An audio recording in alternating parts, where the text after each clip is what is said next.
Imagine standing on the front porch of the house you grew up in, holding a 3-day-old baby pressed to your chest, and realizing your father would rather open the door for a winter storm than for you. That was the moment I understood something brutal and unforgettable. Some families don't break you because they're strong. They break you because you've been trained your entire life to believe you don't get to fight back. When my father's hand closed around my arm, when my sister smirked behind him like she'd won something, when the wind screamed against the siding and the temperature kept dropping, I realized this wasn't a misunderstanding, or anger, or stress. It was punishment. And I was the one they chose to sacrifice. What they didn't know, what they couldn't have imagined, was that within 24 hours, everything they believed about power, loyalty, and worth would collapse at their feet. Because the woman they shoved into a snowstorm wasn't the woman who would rise out of it. The night it happened started quietly, the way the worst nights often do. I had taken an Uber from the hospital, still sore from delivery, stitches tugging with every step, my newborn daughter tucked into a borrowed blanket. I told myself it was temporary, just a few nights at my father's house until I could stabilize. I didn't expect warmth or celebration. I didn't expect my father, Thomas, to hold the baby or ask if I was okay. But I thought, God help me, I thought I'd at least be allowed inside. Snow had begun falling the moment the Uber left me at the curb. The porch light flickered in that old way it always had, casting long shadows across the wooden boards. I knocked softly at first, hoping Lily would answer. My sister always loved being the center of anything. If nothing else, she'd enjoy the drama. But when the door opened, it was my father standing there, arms crossed, face hard, as if he'd been preparing for this confrontation all day. "You came back," he said, not in surprise, not in relief, just disappointment. "I just need a place to stay for a few days," I whispered. "Only until I recover. Dad, please, I have no one else." He looked down at my daughter, my tiny, quiet miracle, then up at me, his jaw tightening. "This is exactly what I expected. You made your choices, Grace. You walked out of this house at 18. Don't come back expecting us to clean up after you." Somewhere behind him, I heard the pop of a soda can and Lily's voice floating from the living room. "Is she finally here? Took her long enough?" My father didn't move to let me inside. He didn't even glance back at her. "Lily told me everything," he said. "You weren't abandoned. You weren't struggling. You just didn't want responsibility. And now you expect us to raise that baby?" I shook my head, confused and exhausted. "I'm not asking you to raise her. I just need somewhere safe for one night. I'm in pain. I haven't slept. "You shouldn't have come here," he said sharply. "We had a plan. We were going to help, and then you ran off and ruined it." My stomach twisted. What plan? That was when Lily appeared beside him, leaning against the doorframe, smiling the kind of smile that made my bones go cold. "The plan where you give us temporary custody so I can help with the baby while you recover. But you disappeared. You didn't sign anything. Temporary custody, recover, help."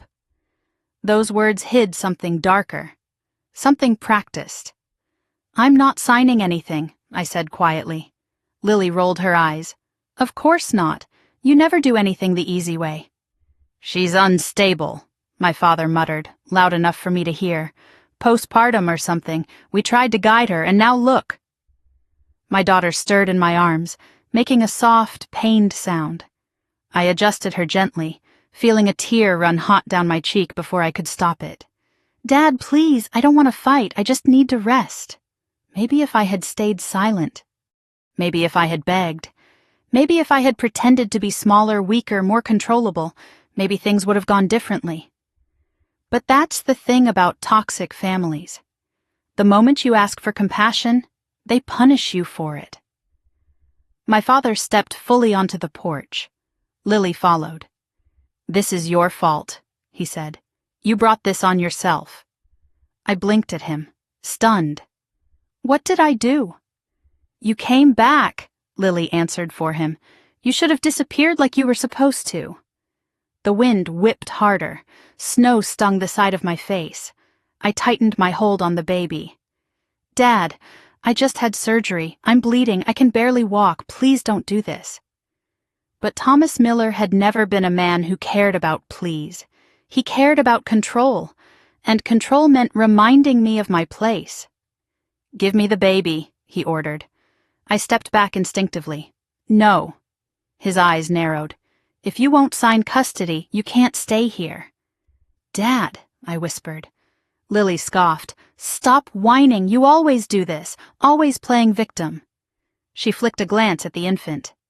And honestly, she probably deserves better than a mother who can't even hold her life together. I felt something inside me break. Not a dramatic crack, but a quiet, terrible splitting. I had spent years trying to earn a place in this family, years trying to be the daughter they wanted, the sister they approved of. But in that moment, with snow collecting on my shoulders and my baby trembling against my chest, I finally understood. There was never a place for me here.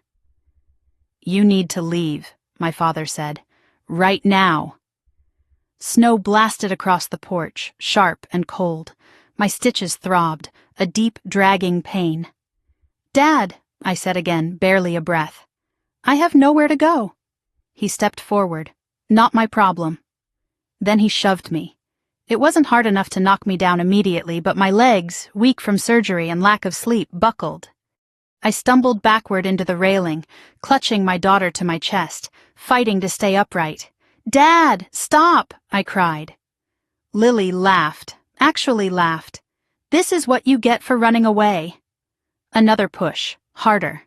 My shoulder hit the post, my knees gave out, and then I was on the porch, snow soaking through my clothes, pain blooming across my abdomen. My baby cried, thin, shrill, terrified. "Please," I begged. "Please let me inside. She's freezing." My father's face didn't change. He grabbed the front door. "When you're ready to cooperate, maybe we'll talk." "She's 3 days old," I screamed. "Not my responsibility," he said. The door slammed shut. The lock clicked. And the world went silent except for the roar of the wind and my daughter's weakening cry. I curled around her as best I could, shielding her tiny body with my own, praying my warmth would be enough. But the cold seeped in fast and merciless, stealing my breath, burning my skin. My vision blurred, my heartbeat stumbled.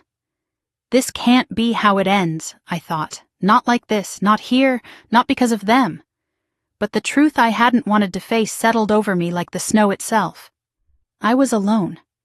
I had always been alone. My baby's cry weakened further. Panic surged through me. I rocked her, hummed to her, whispered promises I wasn't sure I'd live long enough to keep. "Mommy's here," I choked. "Stay with me, baby. Please stay with me." The wind howled in reply. My fingers went numb. My teeth chattered uncontrollably. The world dimmed at the edges. And then, through the storm, headlights, 3 of them. Black SUVs rolled up the driveway, engines humming like something out of another universe. Doors flew open. Men in long coats rushed toward me, voices urgent but gentle. "Ma'am, can you hear me? We've got you. We've got the baby." I couldn't form words. Someone lifted my daughter from my trembling arms, wrapping her in a thermal blanket. Another slipped an oxygen mask over my face. Hands, warm, steady, lifted me from the snow. A man kneeled beside me, his expression sharp with concern. "Grace Miller?" he asked. "We've been searching for you." Before I could respond, the world tilted sideways, swallowed by light and warmth, and voices I couldn't track. But just before it all faded, I heard him say, "Your grandfather sent us. You're not safe here. We need to get you out." Through the haze, through the pain, through the storm that nearly took my life, one impossible thought pushed through. My grandfather? I didn't have a grandfather, at least, that's what they always told me. And just like that, the world I thought I knew cracked open. Because the woman they threw into the snow was about to learn she was worth more than they ever believed, more powerful than they ever imagined, and she would rise again. For her child, for herself, and for the legacy they tried so desperately to erase. The first thing I felt was warmth. Not gentle warmth, but a sudden, overwhelming heat that made my frozen skin sting as feeling rushed back into it. I gasped, my lungs seizing as if waking from a terrible dream.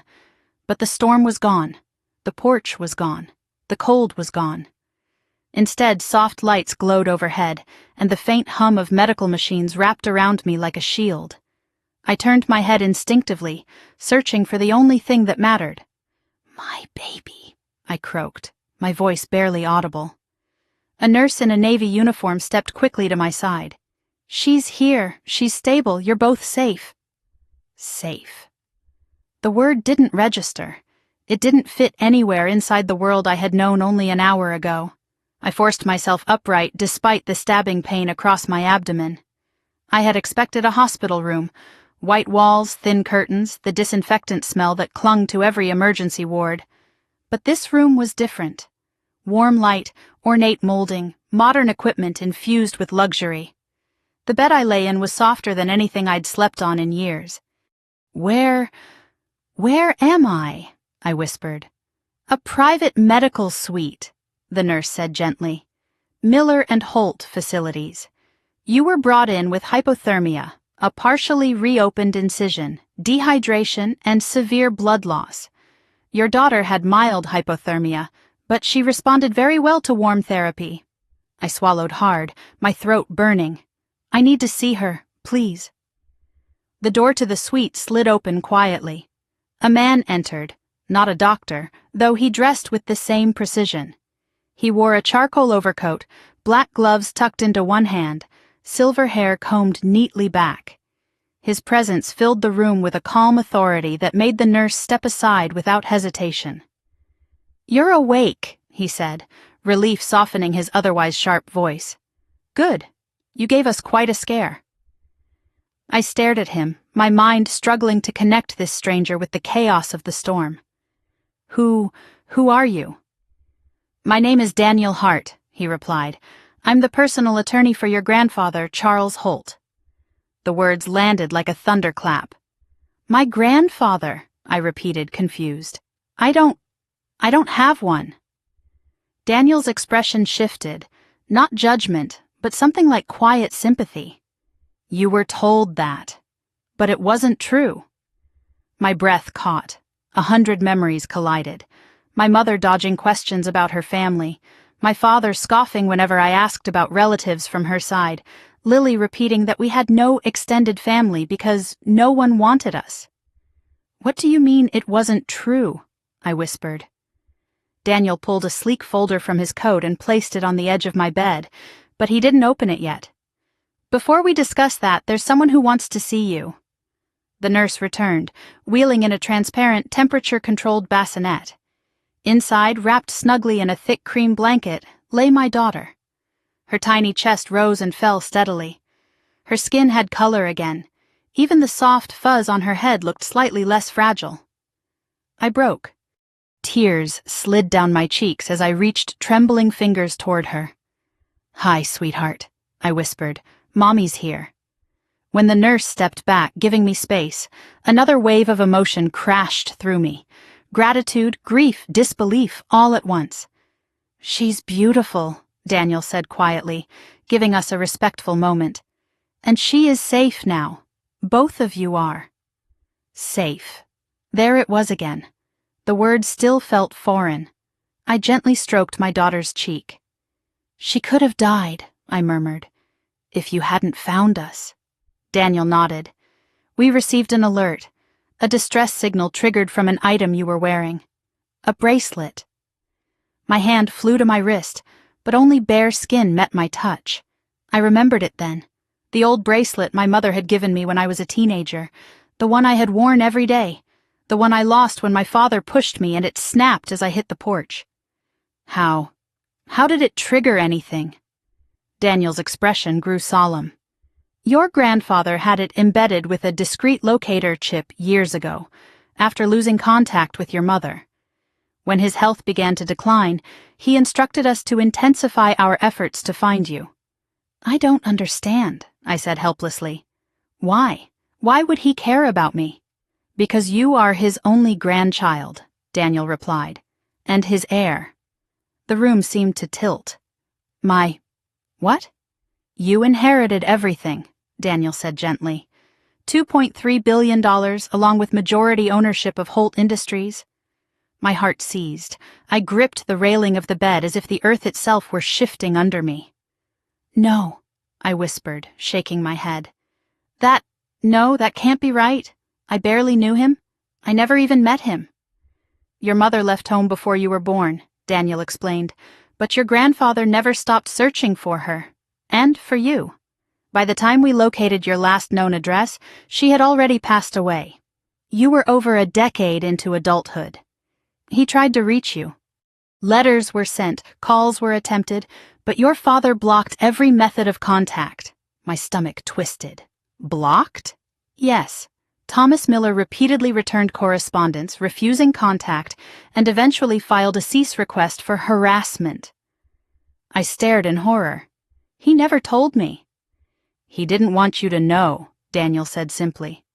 Your grandfather had made it clear in his early estate plans that your mother, or her descendants, would inherit everything. I felt sick. All those years my father told me I brought financial burden. All those times he used money as a weapon. All the times he told me I had nowhere else to go. All the years he claimed we had no other family. He had known. He had always known. I could barely speak past the lump in my throat. Why didn't my grandfather just come find me himself? Daniel inhaled slowly. He planned to. In fact, he insisted. He scheduled a meeting with you for tomorrow. The papers were ready. His medical team approved the travel. I blinked hard. Planned? Scheduled? What do you mean? Daniel's eyes softened in a way that terrified me. I'm sorry, Grace, he said quietly. Your grandfather passed away last night, just a few hours before we reached you. My breath stuttered. No, I whispered. No, that can't. He had a heart condition, Daniel continued. His doctors warned him that stress could be fatal, but he refused to delay the trip. He wanted to meet you before he signed the final transfer papers. Tears blurred my vision until the room dissolved into soft, wavering light. My mind couldn't reconcile the idea of someone who cared, someone who had fought to find me, dying before I could even speak to him. I never got to meet him, I whispered. Daniel's voice gentled further. But he knew he had found you. He knew we were on our way, and he knew you would be protected. The heaviness inside me swelled until it felt like my chest might rip open. I had lost everything in one night. My home, my family, any illusion of safety. And gained what? A legacy from a man I had never met? A fortune that seemed impossible to grasp? Ownership of a corporation I knew nothing about? It didn't feel real. Daniel broke the silence after a moment. Grace, we must discuss something important. Your grandfather left a letter for you. I think it may answer some of what you're feeling. He withdrew a sealed envelope. My name was written in strong, steady handwriting. I held it for a long moment, stroking the edges with my thumb, afraid that opening it would make everything real. Finally, with trembling fingers, I unfolded the paper. Grace, my granddaughter. If you are reading this, I did not make it to see you. I am sorry. I tried, Grace. I truly did. But time won the final negotiation, as it always does. What matters most is that you are alive, and that you are no longer alone. I paused, tears wetting the page. You have suffered more than you should have. I saw enough from a distance to know you were denied love, support, and honesty.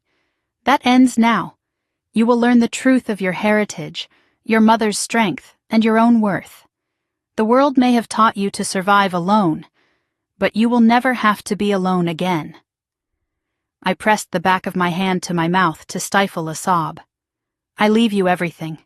My fortune, my company, the legacy your mother should have inherited. It is yours because you come from a line of builders, fighters, leaders. You were never meant to struggle in the shadows someone else put you in. Take care of yourself. Take care of your daughter. And when you are ready, build something better than what was given to you. With all the love I never had the chance to show you, your grandfather, Charles Holt. The room blurred as I clutched the letter to my chest. Daniel waited until I steadied my breath before he spoke again. There is one more thing you should know. The storm wasn't the only reason we came immediately. Your grandfather's estate included directives regarding your safety. If you were ever found in danger, we were to intervene at once. I stared at him. Danger? Yes, Grace, he said. Your father and sister were under investigation for potential financial coercion related to custody paperwork. The legal team had concerns. When the locator chip showed you were outdoors for too long in sub-zero temperatures, we assumed the worst. I exhaled shakily. They left us out there. They locked the door. A flicker of anger crossed Daniel's controlled expression. We know. I gently lifted my daughter from the bassinet, cradling her against me. She stirred, her tiny fingers curling into the collar of my hospital gown. What happens now? I asked quietly. Now, Daniel said, you rest, you recover, and when you're ready we will begin your orientation into Holt Industries. I don't know anything about running a company. That's what advisors are for, he said with a hint of a smile. Your grandfather believed in you, and based on what I've seen tonight, I understand why. I brushed my daughter's soft hair. I'm scared, I admitted. Daniel nodded. Courage isn't about not being scared. It's about refusing to stay where someone tried to bury you. I looked down at my daughter, alive, safe, warm, and something stirred inside me. Not strength yet, not confidence, but the first faint spark of something I hadn't felt in years. Possibility. Daniel rose from his seat. I'll let you rest. But before I go, there is something you should know. I looked up, waiting. Your father and sister, he said, have no idea you survived the storm. And they certainly have no idea who you truly are now. A strange calm settled over me, cold and clear. They will, I whispered. The day I stepped into the Holt Estate headquarters, the air itself felt different. Thicker, sharper, humming with a gravity I had never felt directed toward me in my entire life. It was strange how quickly the body remembers what it felt like to be small, to shrink, to avoid taking up too much space. For years, walking into my father's house meant lowering my gaze, softening my voice, apologizing for the air I breathed.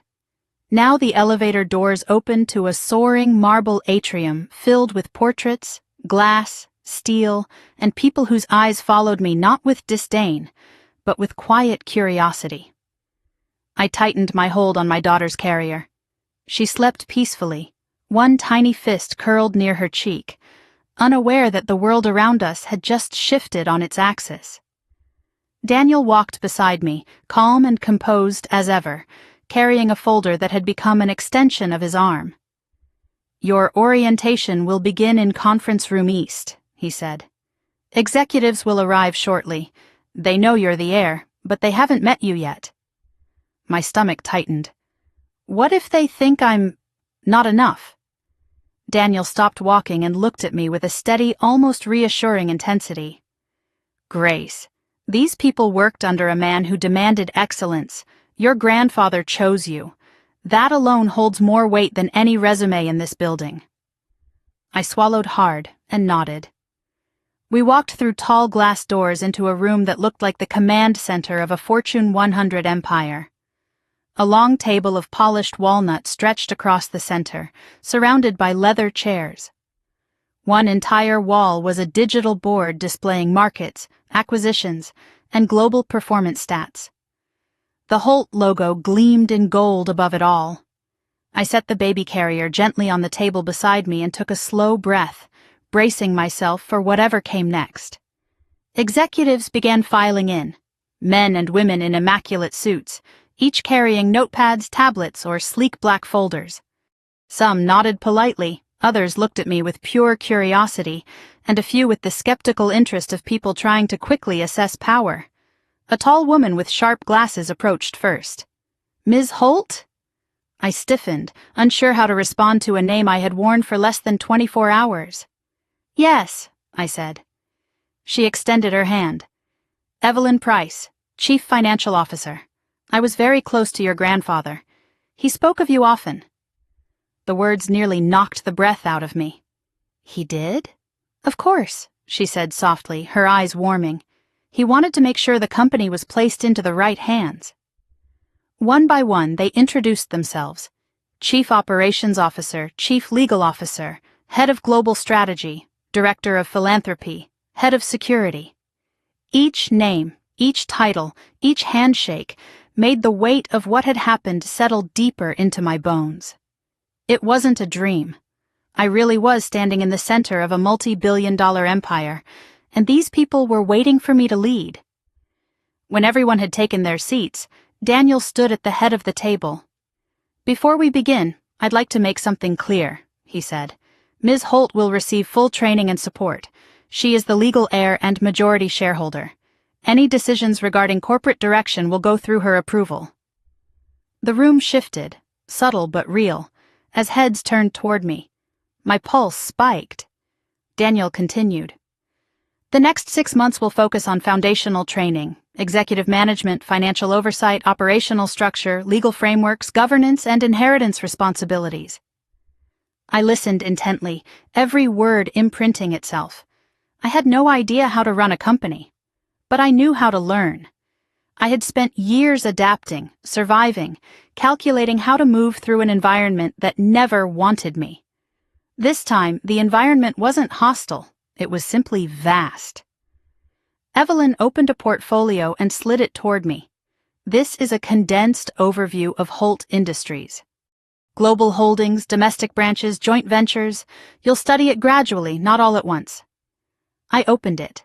Page after page detailed structures I didn't yet understand, but a quiet determination rose inside me.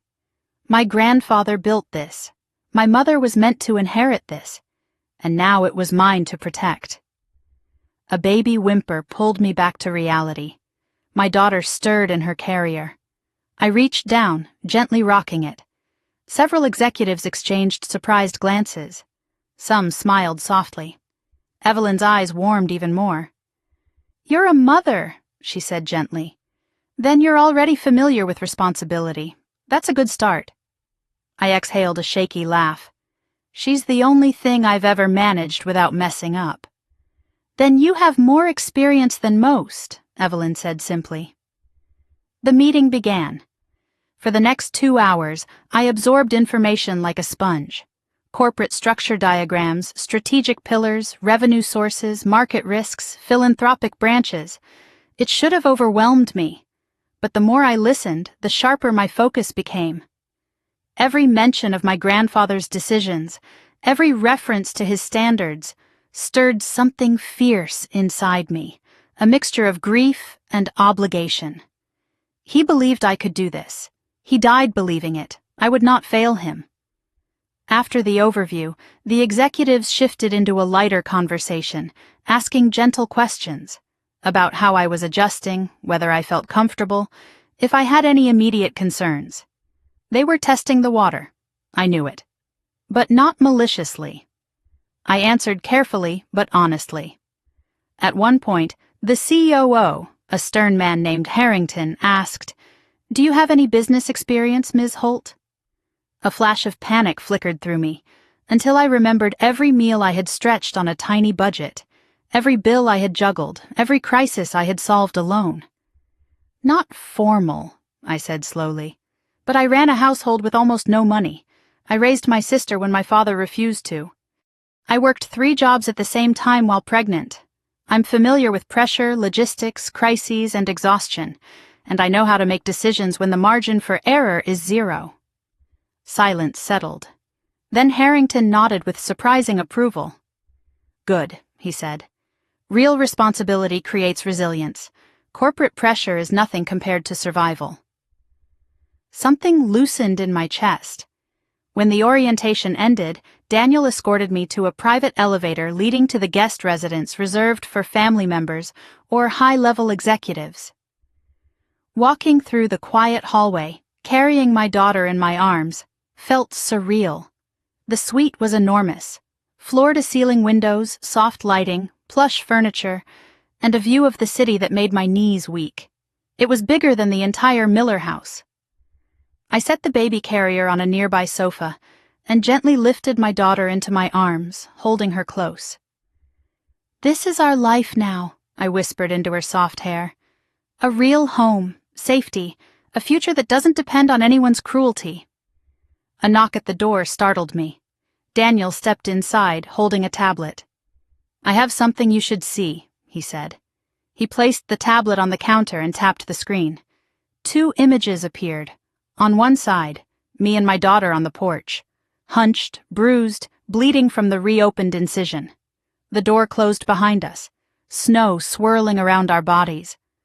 On the other, my father and sister inside the house, laughing, Lily scrolling on her phone while Thomas poured himself a drink. The joint surveillance feed. The cameras Daniel's team recovered. My fingers curled into fists. "This is evidence," Daniel said. "Clear, indisputable, locked and time-stamped." I stared at the footage, unable to tear my eyes away. The audio began playing. Lily's mocking voice, Thomas's cold commands, the moment they forced us out. My stomach twisted violently. "How did you get this?" I whispered. "A neighbor's security system," Daniel said. It captured everything from the side angle. Enough for legal action. Enough for the truth. I placed a trembling hand on the counter to steady myself. "Will they be punished?" I asked. Daniel chose his words carefully. "They will face consequences when you decide it is time." I shut my eyes briefly. Images of my father's face flashed across my mind. Condescending, dismissive, cruel. Lily's smirk as she took everything she wanted, knowing he would always choose her. They had believed they were untouchable. They had believed I was disposable. "They don't know I survived," I said quietly. Daniel nodded. "And they definitely don't know I inherited anything." Another nod. A strange warmth began unfurling inside me. Not comfort, not relief. Clarity. For the first time in years, I wasn't reacting to their cruelty. I was standing in a position of power they never imagined I could hold. I looked down at my daughter nestled peacefully against me. She was the only thing that kept me fighting that night. The only reason my legs kept moving through the snow. The only reason my heart didn't stop from fear. "I won't let them hurt us again," I whispered. Daniel's expression eased. Not sympathy, but something like respect. "Your grandfather wanted you to understand something," he said softly. "Power doesn't change who you are. It amplifies who you've always been." I let the words settle. Not a victim. Not a burden. Not the forgettable daughter. My daughter stirred in my arms, her tiny fist pressing against my chest as if anchoring me to what mattered. I carried her to the bedroom, a serene space with a crib already prepared, and laid her gently inside. She opened her eyes briefly, studying the world with newborn confusion, then drifted back to sleep. When I returned to the living room, Daniel was standing at the window, overlooking the city. "One more thing," he said. I joined him. He pointed toward the skyline. "Out there, people who valued your father's name more than your well-being are struggling, financially, socially, legally. Your father is on the brink of bankruptcy. Your sister is facing eviction from her apartment. They're desperate." The information didn't ignite satisfaction. It ignited revelation. "That's why they wanted me to sign the custody transfer," I said slowly. "Not because they cared about my daughter, but because they wanted leverage." Daniel didn't deny it. "And now," I whispered, "they're going to realize the one person they threw away is the only person who could have saved them." The city lights shimmered across the glass, bright and cold. A strange peace washed over me. Not forgiveness, not forgetting, just certainty. My grandfather had found me. My daughter had survived. And I was beginning to rise. I pressed my hand against the window, watching my reflection. A tired woman with swollen eyes, healing wounds, and a child-shaped shadow behind her. For the first time in my life, I saw something else behind all that pain. Potential. "They don't know who I've become," I whispered. Daniel's voice was low, firm, and certain. "Not yet." I didn't realize how much silence could feel like safety until I woke up in the Holt residence 3 days later. Not the silence I'd grown up with, the kind that meant tension, judgment, someone waiting to pounce the moment I stepped out of line, but a calm, steady quiet that wrapped around me like a warm blanket. My daughter slept peacefully in the bassinet beside my bed, her tiny breaths rising and falling in a perfect rhythm. For once I didn't wake up bracing myself for someone's disappointment. But healing wasn't comfortable. It was work. It was painful. And it was necessary. The team Charles Holt had arranged for me moved with a seamless precision that still startled me. A postpartum specialist, a nutritionist, 3 rotating nurses, a trauma-informed physical therapist, security personnel stationed discreetly in the hallway, and even a counselor who visited twice a week. Each one treated me with a level of dignity I had never known. No condescension, no pity, no assumptions about what I deserved. The physical therapy was the hardest part. My body had carried the weight of pregnancy, childbirth, and then the violence of being thrown onto frozen ground. Every movement hurt. Every stretch awakened pain I didn't know was buried that deep. During the first session, I cried. Not because of the pain itself, but because someone was finally helping me instead of hurting me. "You're doing incredibly well," the therapist said gently as she guided my arm through a controlled rotation. "You're stronger than you think." I wasn't sure I believed her, but I wanted to. Between sessions, I spent my hours absorbing everything I could from the introductory business courses Daniel arranged. Videos, articles, case studies, and simplified breakdowns of Holt Industries' structure. At first, it was overwhelming, like being handed the keys to a jet when I barely knew how to drive a car. But slowly, patterns emerged. Concepts snapped into place. My brain, starved for purpose for so many years, devoured knowledge with a hunger I didn't know I had. Sometimes, late at night, I caught myself whispering to my daughter while rocking her, "We're going to build something better. I don't know how yet, but we will." She didn't understand, of course, but she always blinked up at me with those dark, trusting eyes, as if she did. On the 5th day, Daniel arrived earlier than usual, carrying a tablet and several envelopes. His expression was thoughtful, measured, but not worried. "I wanted to check your progress," he said, stepping inside the suite. "And I have updates." I motioned to the sofa, gently placing my daughter in the crib beside it before sitting down. "Updates? About what?" "Several things," he replied. "Your grandfather's estate transfer is officially complete. You now hold majority shares of Holt Industries. Additionally, the legal team has finalized interim protections for you and your daughter." I released a breath I didn't realize I'd been holding. "So no one can try to take her again?" "Not without facing consequences," Daniel confirmed. "The evidence we recovered from the security footage alone would be enough to open a case of endangerment."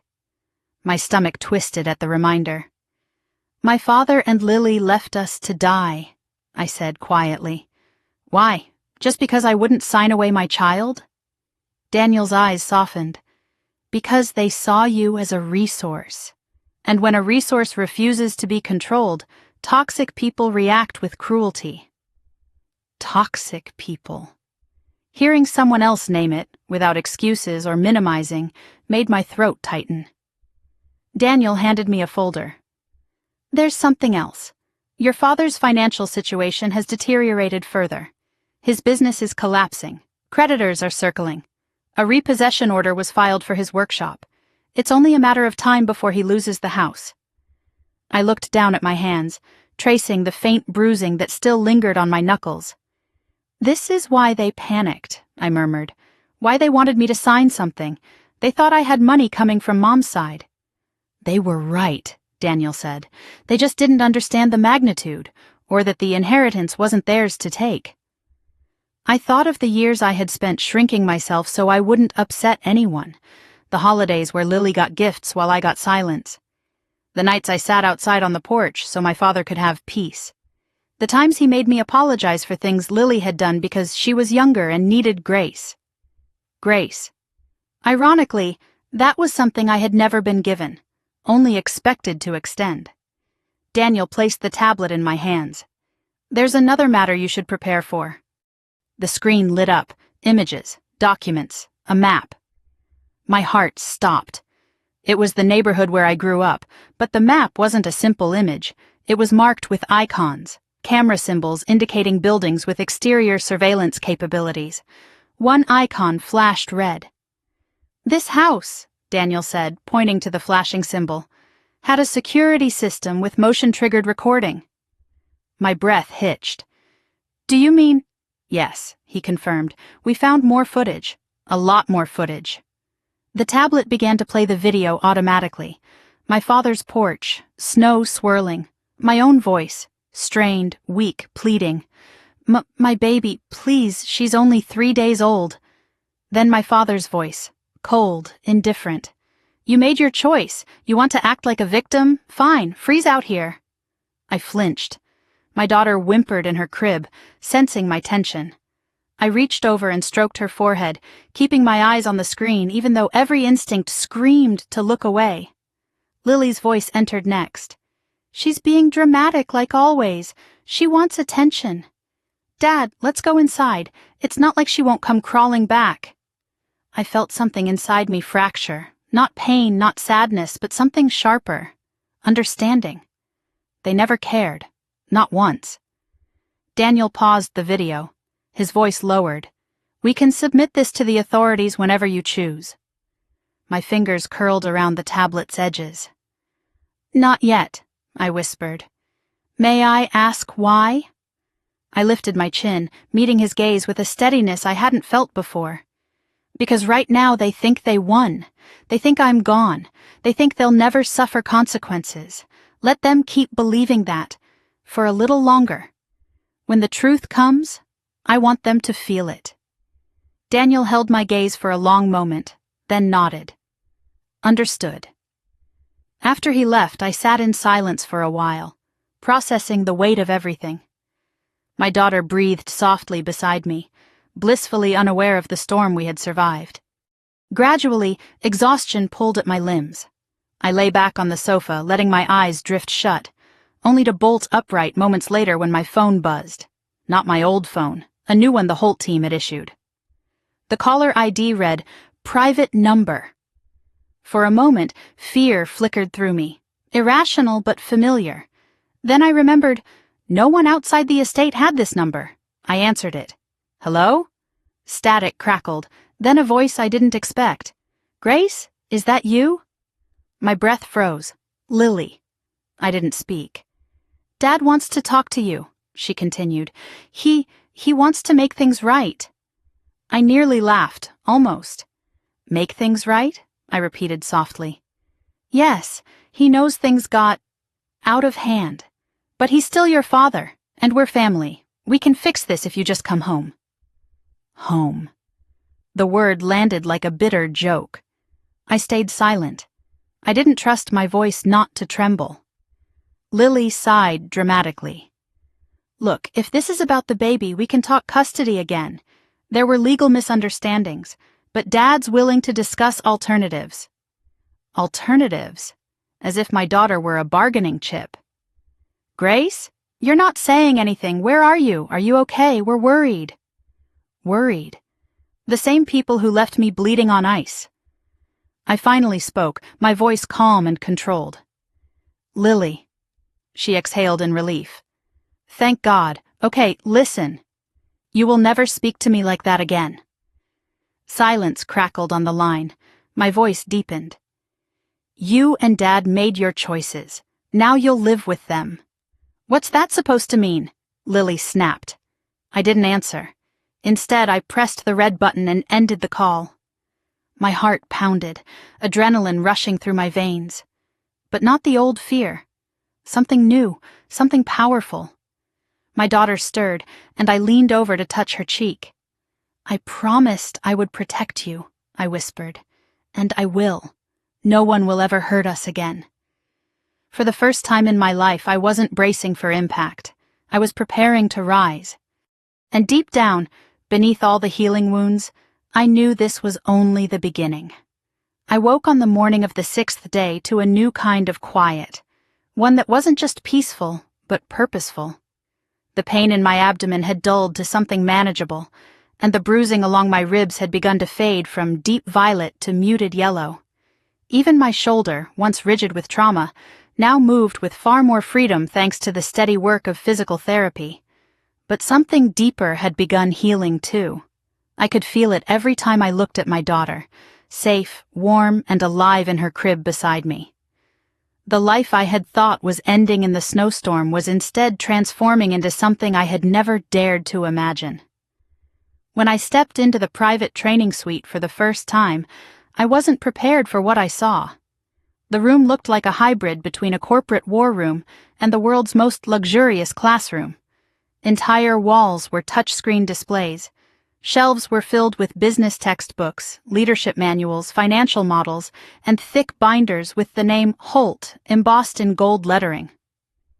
At the center stood a long table covered with neatly arranged folders, each labeled with a subject: corporate governance, financial literacy, strategic leadership, mergers and acquisitions, market expansion, crisis management, executive communication, ethics, and philanthropy. I stared at the table, my pulse quickening. All of this for me? Daniel stepped inside behind me, hands clasped behind his back. Your grandfather created this curriculum himself. He wanted to ensure that when the time came, you would be prepared. I swallowed hard. He planned all this? Every detail, Daniel said. He knew you'd need knowledge as much as you'd need resources. My chest tightened. The idea of someone investing in my future, believing in my potential, still felt foreign. My father used to mock me for asking questions, calling me naive or slow. Lily used to snatch homework out of my hands and laugh when I struggled. But here I was being prepared to lead an empire. Daniel tapped the top folder. We'll begin with the fundamentals, concepts every executive must master. I reached out and opened the first binder. Inside were diagrams, simplified models, examples, case studies, and handwritten notes. Handwritten. I ran my fingers over the ink. These notes belonged to my grandfather. Grace, Daniel said softly, he believed you would thrive, even if you didn't know the path yet. My eyes blurred. For a moment, grief and gratitude pressed so tightly together in my chest, I could hardly breathe. I wish I'd been able to meet him, I whispered. I think he knew you'd say that, Daniel replied, which is why he left these. He pressed a button on the wall. A hidden panel slid open, revealing a set of hard drives labeled in the same handwriting I had seen in the letter. What are those? Recordings, Daniel explained. Video messages he made specifically for you. Lessons, stories, and personal reflections. He wanted you to feel guided, even if he could not be here. My knees nearly buckled. He made videos for me? Yes.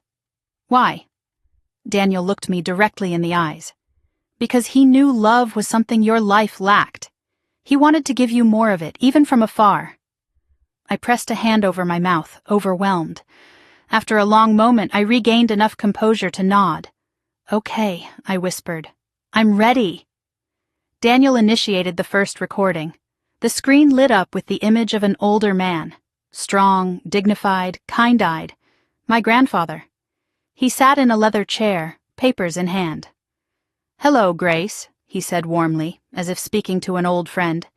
If you're watching this, then fate has unfolded in a way neither of us hoped. But I want you to know I am proud of you already. A tear slid down my cheek. Let's begin, he continued. Leadership is service. Influence is responsibility. Wealth is a tool, not a goal. And most importantly, never let anyone make you feel small enough to forget who you are. The recording paused. I exhaled shakily. I can't believe I'm hearing his voice. You'll hear much more, Daniel said gently. But first, some practical training. The next 4 hours were dense.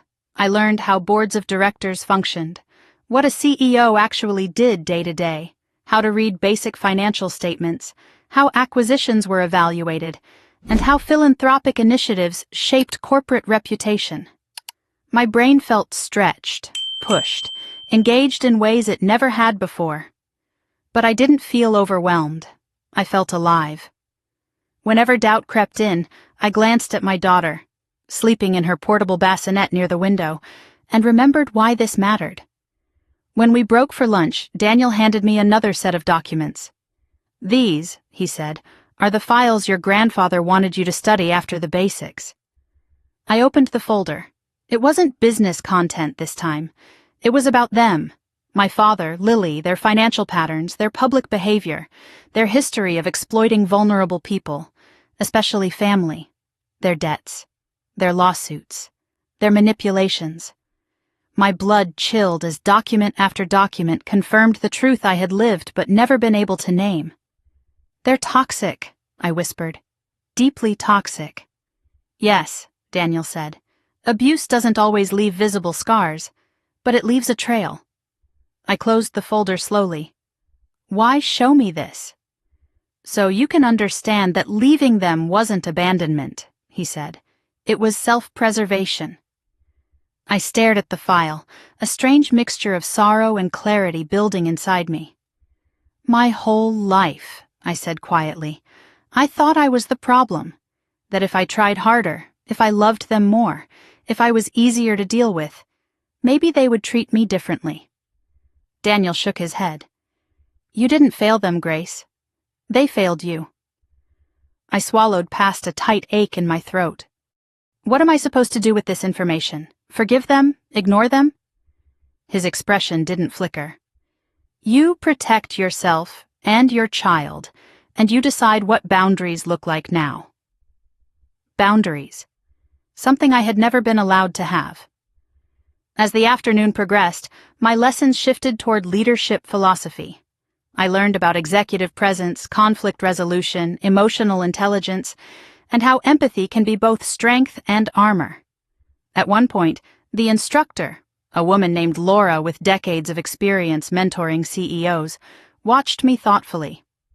"You've lived through hardship," she said. "That means you understand people in a way many leaders don't. Don't underestimate the way your story shapes your strength." Strength. Another word I wasn't used to associating with myself. After the training ended for the day, I walked with my daughter through the quiet garden terrace adjacent to the residence. Orange light from sunset washed over the city. The air smelled faintly of lavender. It was so peaceful, so far removed from the chaos I had come from, that for a moment I just stood there breathing. That was when my new phone vibrated. A text, unknown number. But I knew exactly who it was. "Dad, we need to talk. Dad, call me as soon as possible, Dad. This is important." Another vibration, Lily. "Please answer, Dad is stressed, Lily. We can fix this." "Lily, you don't have to be dramatic, just talk to him dramatic." My hands trembled, not from fear, but from the sudden, undeniable shift inside me. I wasn't the person they had known anymore. I wasn't stranded. I wasn't powerless. And most importantly, I wasn't theirs to control. I didn't respond. Not yet. Instead, I lifted my daughter into my arms and held her close, her warm cheek pressing against my chest. "We're learning, sweetheart," I whispered. "I'm not the same woman they tried to break, and when the time comes, they'll understand exactly what that means." She blinked sleepily, her tiny fingers curling into my shirt.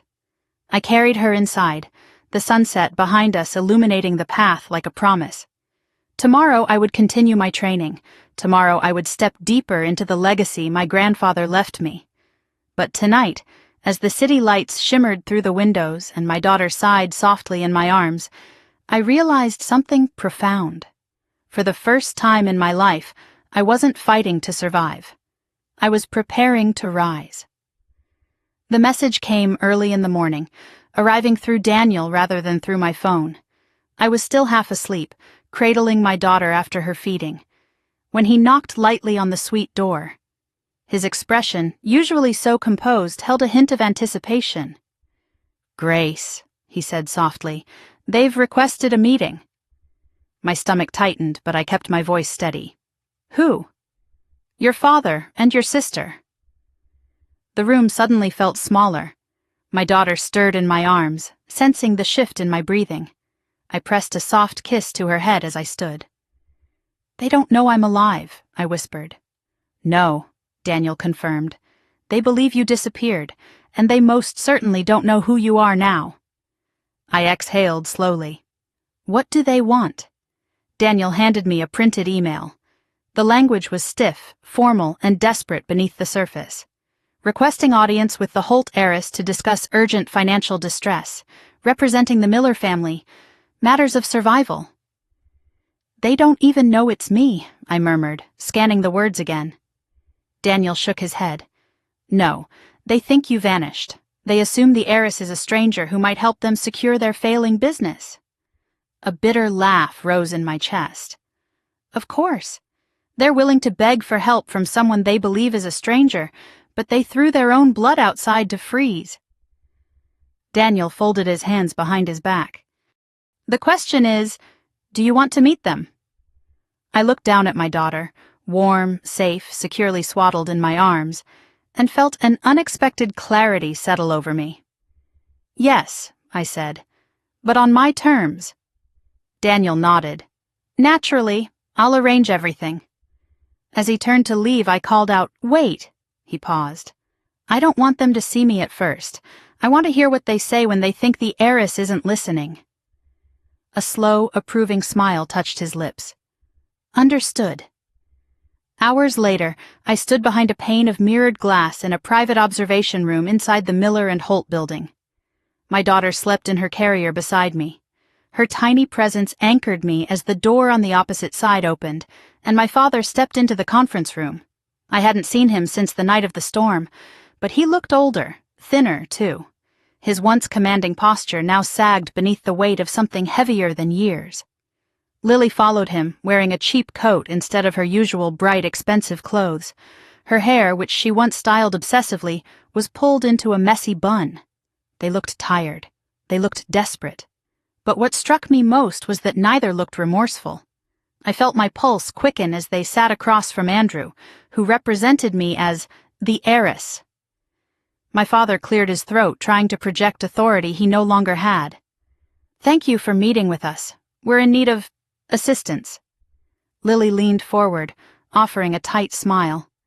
"Our family business is going through a difficult time. We heard the Holt heiress is considering strategic investments in local ventures."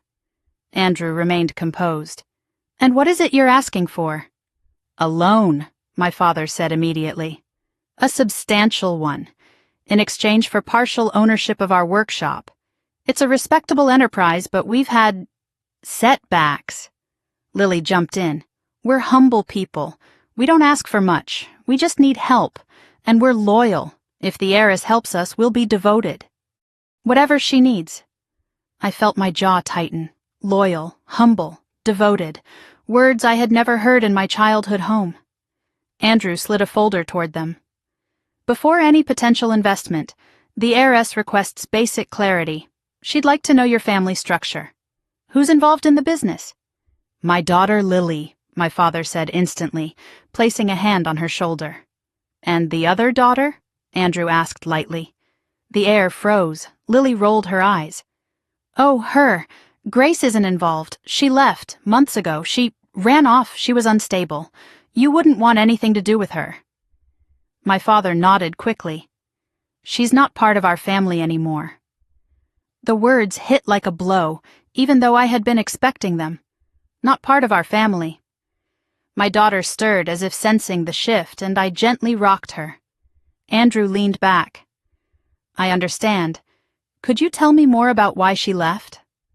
My father's mouth curved into a hard line. "She was emotional, dramatic, never took responsibility, and after her baby was born, she made things impossible, accused us of things we didn't do." I felt my breath catch. Lily added casually, "Honestly, we're better off without her. It's peaceful now." I pressed one hand against the glass. My fingers trembled, not from sadness but from something sharper, something finally waking up. Andrew's next question was soft but deliberate. "If she returned, hypothetically, would you support her?" "No," my father said immediately. "She made her choices." Lily scoffed. "She was a burden. She didn't appreciate us. She should be grateful we took care of her at all." My stomach twisted with memories. Nights on the porch, meals withheld, chores forced on me while Lily watched cartoons, my father praising her while ignoring my achievements. But they weren't done. My father leaned forward, lowering his voice. "Look, to be fully transparent, Grace had a baby, a girl, and I believe that child could be leverage." Andrew stayed perfectly still. "If the heiress wants something from our family," my father continued, "we can offer the child. Grace would do whatever we ask if she wants her back." Everything inside me went cold. Leverage. My daughter. A bargaining chip. The air in the observation room thinned, and I instinctively reached for her carrier, resting my hand on her tiny chest, feeling the warmth of her life beneath my palm. Lily chimed in carelessly. "Besides, Grace isn't fit to raise a baby. She's too emotional, too weak. The kid would be better off with us. Better off with them. The same people who threw us into a blizzard." I couldn't breathe for a moment. Rage, pure, cold, absolute, spread through me like frost climbing up a window pane. Andrew remained neutral. "I'll relay your message. The heiress will decide." Lily perked up. "When will she meet us? We want to show her we're trustworthy." Trustworthy. The irony stung so sharply I almost laughed. "She'll meet you soon," Andrew said softly. "Very soon." He stood. The meeting was over. My father and Lily rose awkwardly, trying to straighten their clothes, attempting to look important. Small gestures of pride still clinging to them, despite the collapse unraveling beneath their feet. When the door shut behind them, the silence in the observation room thickened until my own breath felt heavy. Daniel entered quietly. "You heard enough?"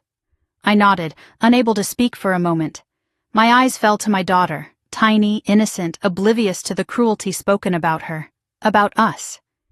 "They threw us away," I whispered, "and now they want to use her, as if she's a tool, as if I'm expendable." Daniel approached slowly. "Grace, what you witnessed today is not uncommon in toxic family systems. When abusers lose access to control, they seek new methods, new leverage." "They didn't even ask if I was okay," I said, a hollow laugh escaping. "They didn't wonder if I was alive." "They never did," Daniel replied softly. I sank into the chair, holding my daughter close. All my life I had wished for their approval, their love, their acceptance. I had believed deep down that if I just endured enough, gave enough, sacrificed enough, someday they might see me.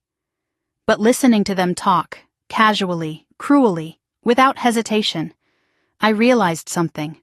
There was nothing left to hope for, because there had never been anything real to begin with. They didn't love me. They never had. And for the first time, the truth didn't break me. It freed me. Daniel's voice broke the quiet. "What do you want to do next?" I lifted my daughter, holding her close as her tiny fingers brushed my chin. What did I want? I wanted protection. I wanted justice.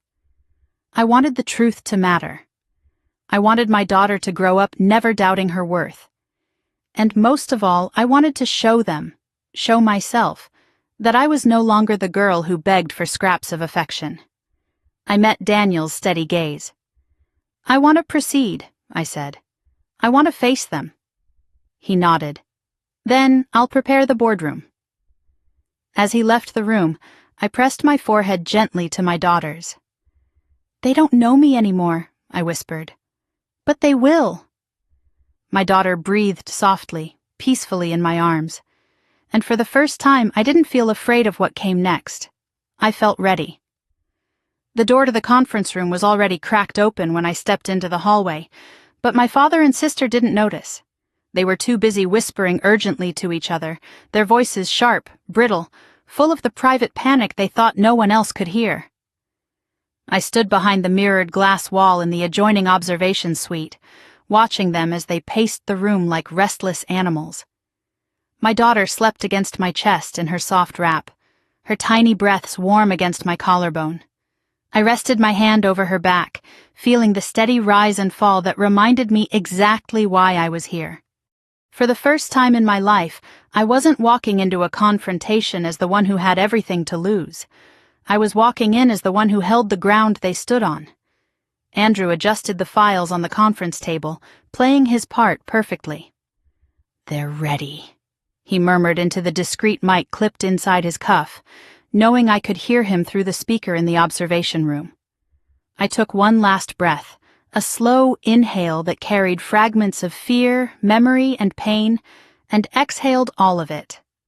"Let's begin." In the main room, Andrew cleared his throat. "The Holt heiress is about to enter. Please remain seated." My father straightened immediately, tugging at the sleeves of the blazer he had clearly outgrown. Lily smoothed her hair frantically, plastering on a bright, eager smile that did nothing to soften the sharpness in her eyes. They were trying so hard to look respectable, so worthy, so innocent. They had no idea that the person they believed to be their salvation was the same one they left to die. My heart beat steadily, too steadily. It was the calm of someone who had crossed a point of no return. The conference room door opened from the opposite side. They turned toward the sound, and for a moment they froze. I walked in slowly, holding my daughter against me, the soft white wrap contrasting sharply with the black of my tailored suit. My posture was straight, my gaze unflinching. I crossed the threshold like someone who had learned in 6 short days what it meant to take up space, with intention, with dignity, with authority. Their expressions morphed in waves, first confusion, then recognition, then fear. My father was the first to speak. His voice broke. "Grace?" Lily stumbled a step backward. How are you?" "Alive, standing, powerful, untouchable." I pulled out the chair at the head of the table and sat, keeping my daughter nestled close. She shifted slightly, then relaxed again. My fingers brushed her back once before I looked up at them. "Sit," I said quietly. They obeyed instantly. It was the same tone my father used to use with me when I was a child, the tone he used to keep me small. Except now, it didn't diminish me. It commanded. My father cleared his throat. We thought you were gone." "Yes," I said. "You made that very clear the night you locked the door." A visible flinch crossed his face. Lily swallowed hard. "Grace, we didn't know what we were doing. It was chaotic. I raised a hand. The room fell silent. "You left us outside in a blizzard," I said evenly. "My incision had reopened. My daughter was 3 days old, and you listened to her scream while you stood in a warm house with the lights on." My voice didn't shake. My breathing didn't quicken. I had practiced this calm, this steadiness, through every pain-filled night and every training session. Lily's hands trembled on the table. "We made a mistake." "No," I said. "A mistake is forgetting to lock a door. What you did was intentional." Her lower lip wobbled, a practiced tremble, a performance she had perfected since childhood. "Grace, please," she whispered. "We didn't know you'd survive." My father shot her a glare, but it was too late. The truth had slipped out. "You left us because you believed we wouldn't survive," I repeated softly, letting the weight of the words settle. "Which means this meeting isn't about guilt. It's about desperation." He straightened. "We came because we're in trouble. Everyone falls on hard times. Family is supposed to help each other." "Family?" I asked. "You mean the kind of family that kicks their daughter out into a storm? Or the kind that tries to use an infant as leverage for financial gain? Which definition are we using today?" His jaw worked. "We were under strain. We didn't think—" "You thought very clearly," I said. "I heard the recording." Lily's face blanched. "Recording?" Andrew reached for the remote and pressed a button. Audio filled the room. My father's voice. Let her freeze if she wants to be dramatic. Lily's voice. The baby cries too much. We'll sleep better without them. And then the sound of the lock. The sound I would never forget. I watched them as they listened, not because I needed to see their reaction, but because I needed to remember who they truly were, without excuses, without illusions. Lily began crying, messy and loud. My father's face drained of color until he looked like a ghost of the man he pretended to be. When the audio ended, silence smothered the room. He leaned forward suddenly, tears springing to his eyes. Grace, please, we were wrong. We can make this right. You're alive. The baby is alive. That's what matters. I cocked my head. Why does it matter to you now? Because we're family, he insisted, and family forgives. I met his gaze with a levelness I'd never possessed before. Forgiveness without accountability is abuse. Daniel entered the room then, announcing the final shift in the power dynamic. He placed 2 thick documents on the table in front of my father and sister. These are your options, I said. My father's hand shook as he touched the first folder. What options? You may choose acknowledgement and accountability, I said, or denial and consequences. Lily sobbed harder. Grace, please, we didn't know how much you mattered. My eyes sharpened. Not how much I mattered, Lily. How much you thought you could take. Her shoulders crumpled. I continued calmly.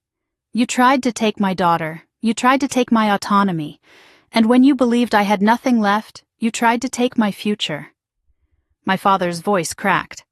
What do you want from us? Nothing, I said. Their breath caught. Except distance, I continued, and silence. My father shook his head rapidly. No, we can't survive without help. We need food.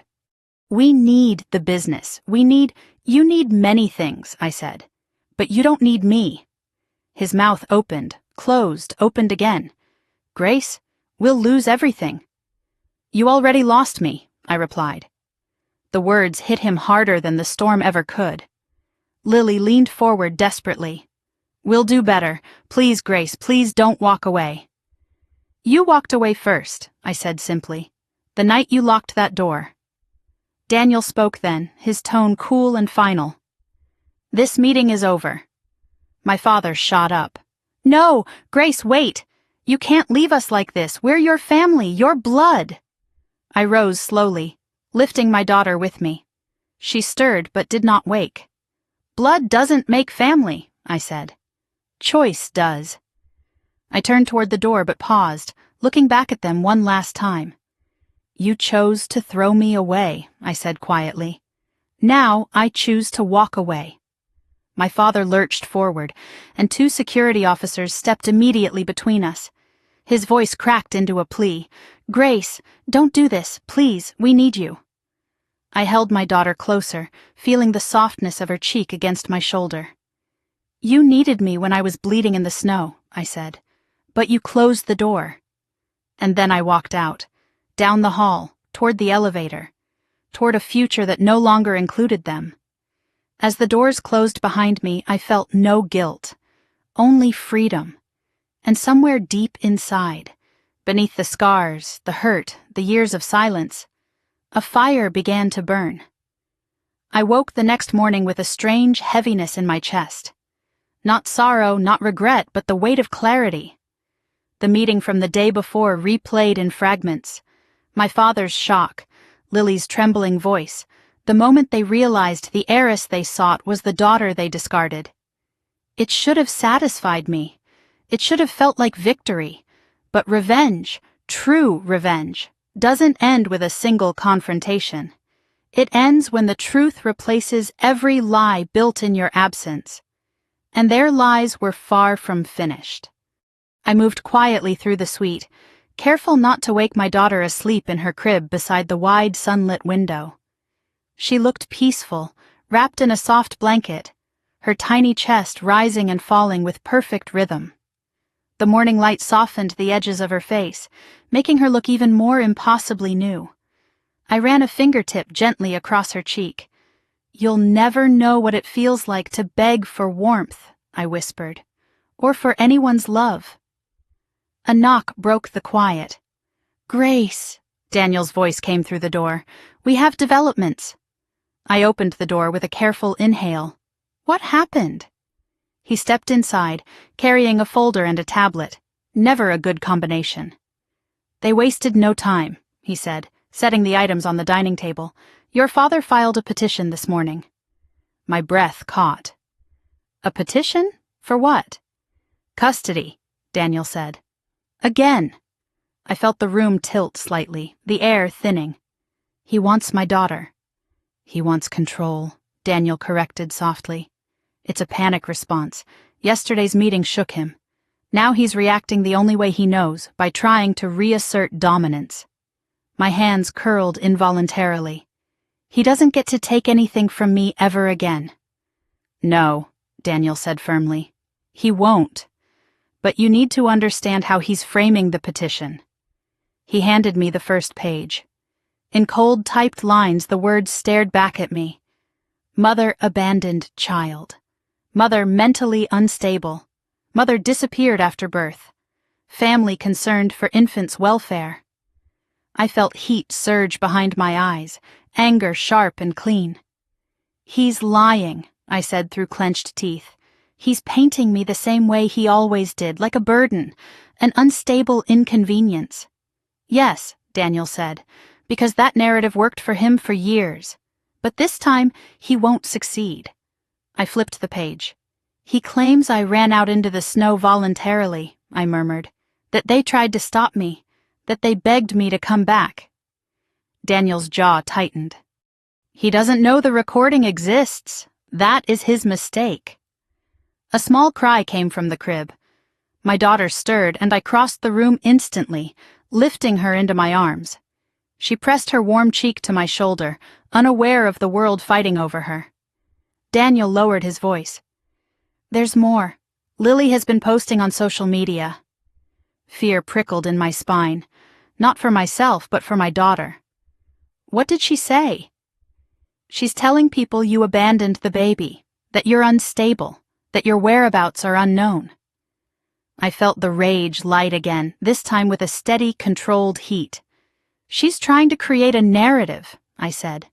"To build a case." "Yes," Daniel said, "but we can dismantle it easily. You have evidence, you have witnesses, and you have resources they can't even dream of." I rocked my daughter gently, grounding myself. "So, what's the plan?" I asked. Daniel opened the tablet and slid it toward me. "Phase 1 is reclaiming the narrative, quietly, strategically, and with absolute control." The screen displayed a private press briefing schedule. Not public, not sensational. Controlled. "Holt Communications will release a statement," he said. "It won't mention your family, it won't mention abuse. It will simply state that the Holt heiress, meaning you, is recovering from childbirth and focusing on her daughter. That you are safe, supported, stable." "That will counter the abandonment narrative," I said. "Yes," Daniel replied, "without a single accusation." I exhaled slowly. "Good." "And phase 2?" I asked. He tapped the folder labeled Legal Brief. "We prepare for the custody hearing. We bring forward the recording of the night in the storm, and we request an emergency dismissal of their petition with sanctions for filing a false claim." I nodded, the pieces falling into place. "What about their financial collapse?" I asked quietly. Daniel's eyes flickered, not cold, not cruel, but resolute. "It's happening quickly. Faster than even we predicted. Their creditors are pulling out. Their debt is past the negotiable point." "So they're scrambling," I whispered. "Yes," Daniel said, "and their panic will make them sloppy." A sharp knock sounded at the door before I could respond. A security officer stepped inside. "Ms. Holt," he said, "you have a delivery." My stomach tightened. "From who?" The guard held out a small parcel, brown paper tied hastily with string. No return address. Daniel intercepted it immediately, scanning it with a handheld device before opening it carefully. Inside was a single item, a baby rattle. New, expensive, familiar. My heart dropped into my stomach. Daniel lifted a note taped beneath it. I already knew who it was from before he read it aloud. "Bring her home, Grace, before we take this further." The world seemed to still. My father had always known where to strike. Daniel folded the note slowly. "This is intimidation, nothing more." "It's a threat," I whispered. "Yes," he said, "and now we escalate." I held my daughter tighter, feeling her warmth, her softness, her safety against me. My voice steadied. "No more reacting, no more hiding." Daniel nodded. "Exactly, which brings us to phase 3. "What is that?" He tapped a new tab on the tablet. A set of dates appeared, meetings, briefings, training sessions, and at the top, leadership evaluation, step toward CEO succession program. I blinked. "That's for me?" "Yes," Daniel said. "Your grandfather intended for you to train under Holt leadership until you were ready to assume full control." "But I'm not. I don't know enough yet." "You know more than you think," he said. "And more importantly, your instincts are sound." I let out a shaky breath. "This is everything he built. And you are everything he hoped his legacy would become." The weight of that truth felt both enormous and strangely soothing. I took a step back from the table, letting it wash over me. Behind me, my daughter laughed. Soft, sudden, a tiny bubble of joy that cut through the tension in the air. I turned and smiled despite everything. "Maybe I can do this," I whispered to her. "Maybe we can." Daniel nodded. "You can, and you will." The rest of the morning unfolded like a strategy session rather than a lesson. I reviewed crisis communication tactics, learned how to anticipate legal retaliation, and studied similar cases where women rebuilt their lives from the ashes of toxic family structures. Every piece of knowledge felt like armor. Every skill felt like a step away from who I had been. By afternoon, we moved into scenario training, mock negotiations, public speaking exercises, questions I might face as heir and eventual CEO. At first, my voice trembled, my palms sweated. Memories of my father calling me weak, dramatic, unprepared crept into my mind like shadows. But the more I spoke, the more those voices faded. By the end of the session, the instructor, a formidable woman with decades in executive leadership, looked at me with quiet satisfaction. "You're not learning how to be powerful," she said. "You're remembering that you always were."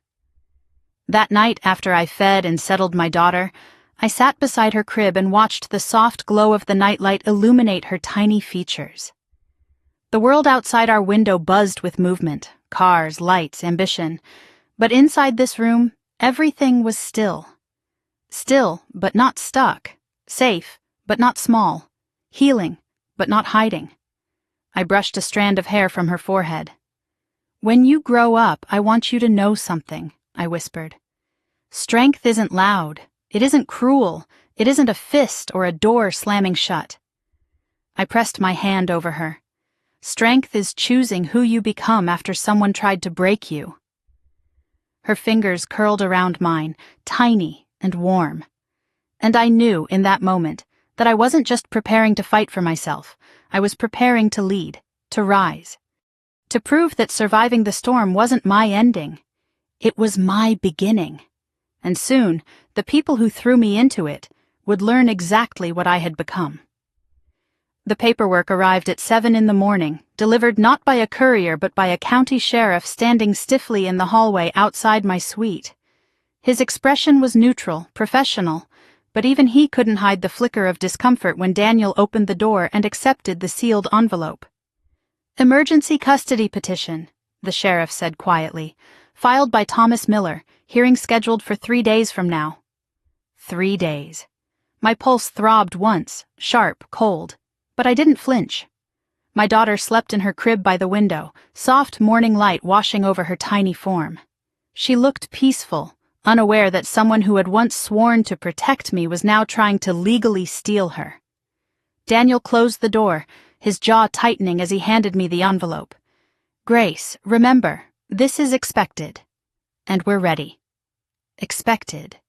Ready. The words didn't lessen the sting of betrayal, but they anchored me. I broke the seal and unfolded the documents. There it was again, in black and white lies stacked on top of half-truths. Mother abandoned newborn child. Mother displays psychological instability. Child endangered under maternal care. Grandfather figure must intervene for child's safety. My laugh escaped before I could stop it. Short, bitter, disbelieving. Daniel watched me carefully. "He's hoping you'll fold under pressure." "No," I murmured. "He's hoping I'm still the girl he trained me to be." Broken, malleable, silent. But that girl no longer existed. Daniel took the papers gently from my hands. "Let's begin. There's much to prepare." I nodded, lifting my daughter into my arms. Her warmth steadied me. "Let them try," I whispered into her soft hair. "They're about to learn who I really am." We moved into the strategy room, a space that had become as familiar to me now as any childhood memory. Walls of digital screens, a sleek table loaded with case files, research reports, and evidence folders. It felt like walking into the war room of my own rebirth. Andrew joined us, placing a fresh stack of files onto the table. "We'll start with the family court landscape," he said. "It's critical we understand the judge first." I took my seat. "Who is he?" "Judge Harold Whitford," Andrew replied. "Old school, traditionalist. Believes in the sanctity of biological family structure. Often sides with the older parental figure, especially the father." I swallowed hard. "So, he's biased." "Deeply," Andrew said. "But bias is only as strong as the narrative it's allowed to swallow, which is why we dismantle their narrative piece by piece." He slid forward a file. "This is the story Thomas will try to sell. You're unstable, irresponsible, overwhelmed, and unfit. The perfect picture of a struggling new mother with no support and emotional fragility." My breath tightened. He knows exactly how to weaponize that. "Yes," Andrew said, "because he trained you to show those behaviors. But here's the difference now. You're not walking into court alone." Daniel nodded. "You walk in as the Holt heiress, with documented support from pediatricians, postpartum specialists, and a network of staff. They'll argue instability, but the evidence will show stability, wealth, and full-time care." "And the recording?" I asked softly. Andrew's jaw set. "The recording is our final blow. But we'll introduce it strategically, not too early. We let their lies build, and then we collapse them." My heartbeat steadied as I imagined the moment the truth hit them like a falling wall. Daniel continued, "Before we get to evidence, we need to understand intent. Your father's goal isn't the child. It's leverage, control, a bargaining chip." My stomach twisted. "He doesn't care about her." "No," Daniel agreed, "but he cares that you do, and that makes her valuable to him." Silence settled over the room for a moment. I rocked my daughter gently, brushing a kiss across her forehead. "We won't let him near her," I whispered. "You won't have to," Daniel said, "but you must prepare emotionally. Family court is unpredictable. Even with wealth, evidence, and support, the wrong framing can tilt the room." I straightened. "Then we control the frame." Andrew smiled faintly. "Exactly." We began. For hours I learned everything about family law, custody types, evidentiary thresholds, credibility assessments, parental fitness metrics. I learned how to present answers concisely, how to maintain composure under pressure, how to turn accusations into opportunities. But there was something else, something harder. I had to revisit the night of the storm. "Grace," Daniel said gently, "you need to be ready to talk about what happened, not as a victim, but as a narrator." I nodded slowly. "I can do that." But when the video appeared on the screen, the porch, the snow, the sound of the lock, I felt my throat close. My daughter whimpered in my arms, feeling the tension ripple through me. Andrew paused the playback instantly. "You don't have to watch it." "No," I said, voice trembling but steady. "I do." I relived it, not as the girl begging for warmth, but as the woman who survived it. And when the video ended, I didn't cry. I exhaled. "It feels different now." Daniel nodded. "Because you're no longer inside the moment. You're standing above it."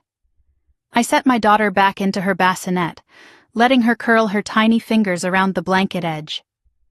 "Now," Andrew said, sliding another file toward me, "let's discuss testimonies."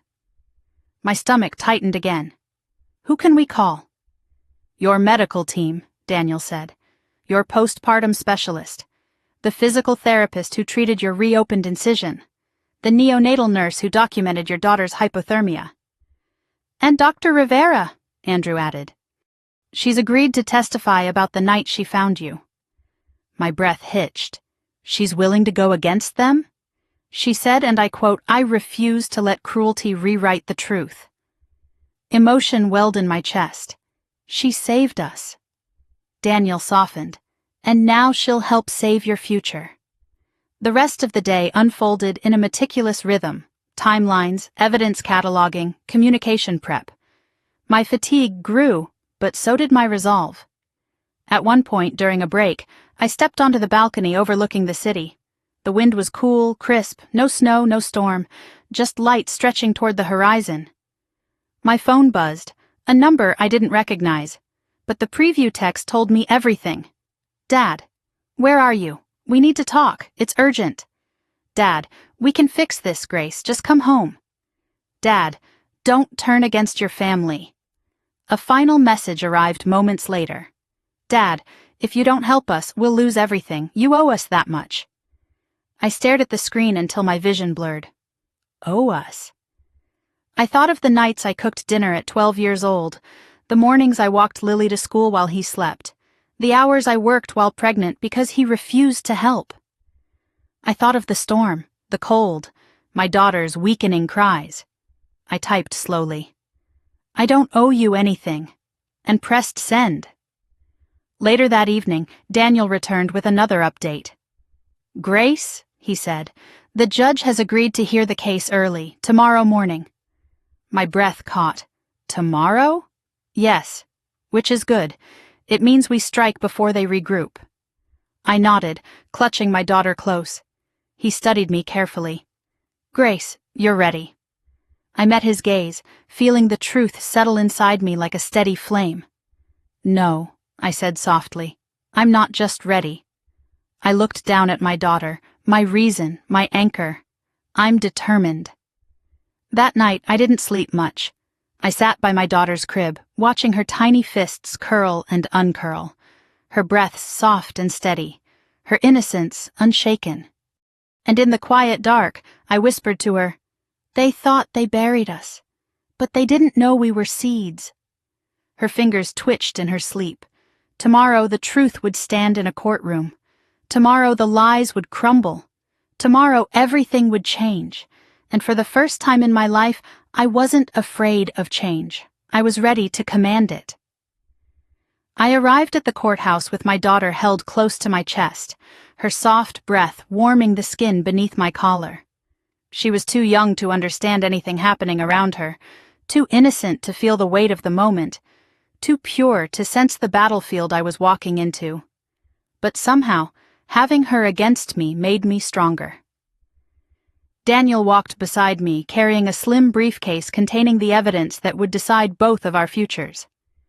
Andrew followed behind, his expression calm, strategic, unrattled. 2 Holt security officers held back the crowd of reporters gathered near the steps. Cameras flashed. "Ms. Holt, is it true your father is suing you for custody?" "Grace, why did you disappear after childbirth? Are you fit to raise your child?" I didn't flinch, not because I didn't feel the sting of their words, but because I had survived worse. Words couldn't break me now. Inside, the courthouse was cold, echoing, unforgiving. The room designated for the emergency hearing was already filled when we entered. Lawyers, clerks, and in the front row, my father and Lily. My heart stuttered for one brief second. They looked different today. My father's skin was pale and drawn tight around his jaw. His clothes were wrinkled. He looked like a man who had slept in his car. Lily sat stiffly beside him, hands white-knuckled around her handbag. She locked eyes with me for one sharp moment before looking away, her face contorted in a mix of shock, envy, and something that looked suspiciously like fear. Good, I thought. Fear means truth is coming. I took my place at the respondents' table. My daughter shifted in her sling, and Daniel discreetly adjusted the soft blanket around her. Judge Whitford entered the courtroom with the heavy authority of someone used to being obeyed without question. He was older, stiff-backed, wearing glasses that magnified the cold scrutiny in his eyes. He cleared his throat. "This is the emergency custody petition regarding the minor child of Grace Miller," he announced. "I will hear both sides. Petitioners first." My father rose, his lawyer stepping beside him. He shot a practiced look toward the judge, a mix of humility and paternal concern. "Your Honor," my father began, voice steady, rehearsed. "We are here because my daughter is not well." The words hit me like ice. He continued, "Grace abandoned her newborn. She left our home in the middle of the night, behaving erratically and endangering the child. We have reason to believe she is mentally unstable. My other daughter, Lily, and I have been caring for the baby since Grace ran off. We simply want what's best for our grandchild." Lily dabbed her eyes with a tissue, a performance she had perfected since childhood. I stared at them both, stunned not by the lies, because lies were their native language, but by the ease with which they told them. The judge nodded slowly, steepling his fingers. "I see. And do you have supporting evidence?" My father's lawyer presented several statements, one from a neighbor who saw me storm out, one from an acquaintance claiming I was emotionally unpredictable, and one from a former coworker who barely knew me. Fabrications wrapped in half-truths. I felt Daniel tense beside me. "And now," the lawyer said dramatically, "the child's mother has resurfaced mysteriously with significant financial backing. This sudden change suggests instability and questionable influence on the child's upbringing." They were implying I was being manipulated by an anonymous benefactor, or bought. My blood simmered. When they finished, the judge turned to me. "Ms. Miller, you may present your response." I rose slowly, steadying myself with one hand on the table. "First, I'd like to correct the record. My name is no longer Miller. My legal name is Grace Holt." A quiet murmur rippled through the courtroom. My father stiffened. Lily's mouth fell open. I continued. "Second, I did not abandon my baby. My father and sister removed us from their home and locked the door during a blizzard, leaving me, 9 days postpartum, bleeding in the snow while my daughter screamed in my arms." Gasps sounded behind me. Daniel handed me a folder, which I placed on the judge's desk. "Here is the medical report from the night of the incident. It documents my reopened incision, my blood loss, my daughter's hypothermia." The judge flipped through the papers, his eyebrows pulling together. My father's lawyer interjected quickly. "Your Honor, this proves nothing about who caused the injury. She could have left voluntarily. I also have audio," I said. Silence dropped like a stone.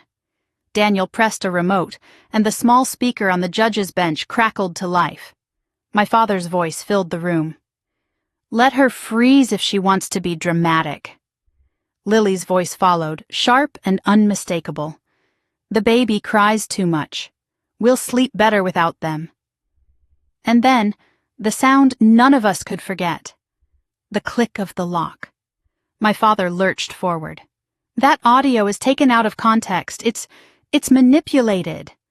The judge's face hardened. "Sit down, Mr. Miller." Lily shook her head wildly, eyes red. "We didn't mean it. We were overwhelmed. Grace is exaggerating. It wasn't like—" "Enough," the judge said sharply. Daniel stepped forward. Your Honor, the audio was retrieved directly from a neighbor's security system, time-stamped, unedited. We also have statements from medical professionals who treated both mother and child, verifying the physical trauma consistent with the recording. He handed over another file. And finally, he added, this is Grace's support structure.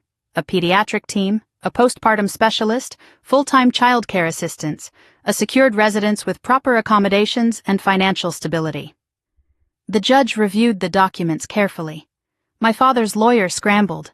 Your Honor, this still doesn't prove she can care for... Judge Whitford held up a hand. I've heard enough. My heart pounded, my daughter stirring softly against me. The judge folded his hands. His voice was steady, authoritative. Mr. Miller, Ms. Lily Miller, your petition is denied. I exhaled shakily, but he wasn't done. Furthermore, in light of the evidence presented, this court finds your claims to be deliberately false and malicious. I am granting full custody to the mother, Ms. Holt. My vision blurred. Additionally, he continued, due to the demonstrated danger posed to the child, visitation rights for the petitioners are hereby suspended indefinitely. This case will be forwarded to CPS for further investigation. A shockwave went through the courtroom. My father shot to his feet. You can't do this. She's lying. She trapped us. The judge struck his gavel. One more outburst, Mr. Miller, and you will be removed from this courtroom. Lily covered her face, sobbing loudly. I stood there frozen, tears slipping silently down my cheeks as I held my daughter close. It was over. It was finally, beautifully, completely over. Daniel placed a gentle hand on my back. Grace, you won. I nodded slowly, barely able to breathe. When the judge dismissed us, I turned toward the exit, but my father blocked my path. His voice dropped to a venomous whisper. You think you've won. You ruined us. I looked him dead in the eyes, strength gathering in me like a rising tide. No, I said softly. You ruined yourselves. The night you threw your daughter and granddaughter into the snow. His face twisted with something between rage and disbelief. And you will never get another chance, I added. Not at her, not at me, not at anything I build. Security stepped between us, guiding him back as he sputtered insults I didn't bother to hear. I walked out of the courthouse with my daughter in my arms, Daniel and Andrew beside me. Reporters shouted questions, cameras flashed, but none of it mattered, because sunlight hit my face. Warm, bright, alive. And my daughter reached up with her tiny hand, brushing my chin. In that moment, everything inside me settled. Not fear, not pain, not vengeance, peace. For the first time in my life, I had protected myself, protected her, protected our future. And as we stepped into the car, closing the door on the courthouse behind us, I knew something deep, certain, unshakable. We were no longer surviving the storm. We were rising from it. Grace let the applause fade before she continued, her hands resting lightly on the sides of the podium, her composure steady yet warm under the stage lights. 5 years ago, she said, I stood in a snowstorm with my newborn pressed against my chest and believed my life was over. Today I stand before you as a CEO, a mother, a survivor, and a woman who finally understands her own worth. But this isn't a story about wealth. It's a story about resilience, about rising, about rebuilding.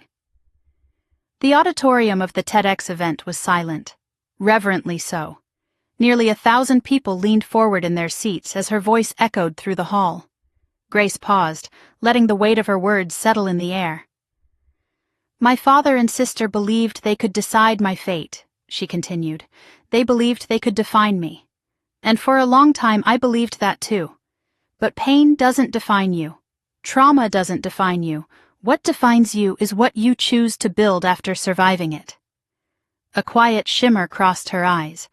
Not sadness, not anger, but clarity. The cameras captured everything. Millions would watch this online by the next morning. And she wasn't afraid of that anymore. Her story wasn't a wound now. It was a doorway. She stepped away from the podium slightly and let her hands move as she spoke. When they threw me out into the snow, they didn't just take away a home. They took away my identity, my belief in myself, my trust in love and family. But they didn't take away my strength. They couldn't. And even though I didn't know it at the time, even though I thought the snow was the end, it was actually the beginning. A soft murmur of agreement rose in the crowd.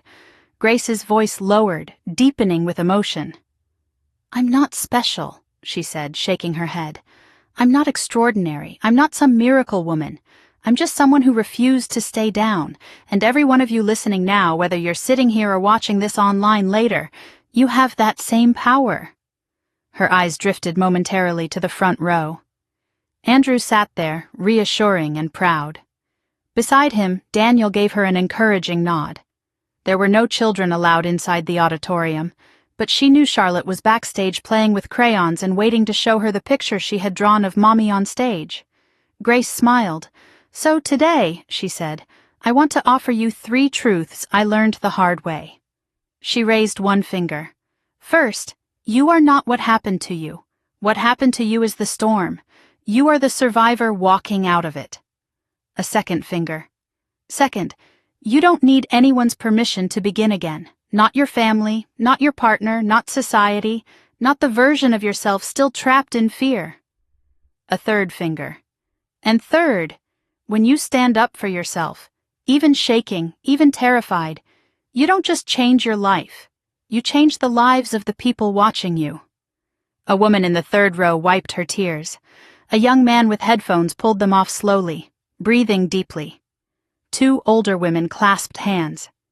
Grace nodded gently, acknowledging the emotion in the room. "After everything I went through," she said, "I decided that surviving wasn't enough. I wanted to make meaning out of the pain. That's why I created the Holt Foundation." A slide appeared behind her with images of shelters, smiling families, women attending job training, children playing in safe homes. "We've helped over 15,000 women escape abusive or toxic family environments. We provide legal support, housing, therapy, career training, and, more than anything, a safe place to start over." The applause was warm, supportive, but she raised her hand to gently quiet them. "I didn't build these programs to save people," she said softly. "I built them so they could learn what I learned, that a door doesn't close unless another one is waiting to open. I'm not their hero, I'm their mirror." She let the final statement hang. "Because if someone like me, who was told she was worthless, who was left in the snow, can rise into a life filled with purpose, so can they. And so can you." The applause surged again, louder, stronger this time. When it settled, Grace moved on. "My father, my sister, they faded from my life. I don't hate them anymore. Honestly, I don't feel anything at all. Pain becomes distance, and eventually distance becomes peace." The audience listened with stillness. "And peace," she added, "is the greatest inheritance I could give my daughter." A photo of Charlotte appeared on the screen, smiling, holding a stuffed fox, her hair tied in messy pigtails. There were a few soft ahs. "She starts kindergarten today," Grace said proudly. "She is bright, curious, kind, and endlessly brave. I promised her when she was just a tiny newborn in my arms that she would never grow up feeling unloved or unsafe. And every day I keep that promise." Grace inhaled slowly, grounding herself before delivering the final thought. "If I learned anything," she said, "it's that healing isn't a straight line.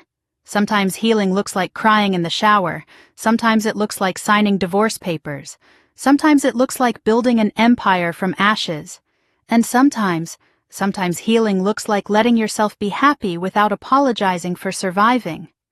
A soft laugh rippled through the room, warm and understanding. "So, if you're walking through the hardest moment of your life right now," Grace concluded, "this is not your ending. This is your beginning. Get up, even if you crawl, even if it hurts. The snow doesn't last forever. Your spring is coming." The room rose in a standing ovation, an ocean of applause, people wiping tears, people cheering, people inspired in ways they didn't expect when they walked in. Grace bowed her head, overwhelmed but steady.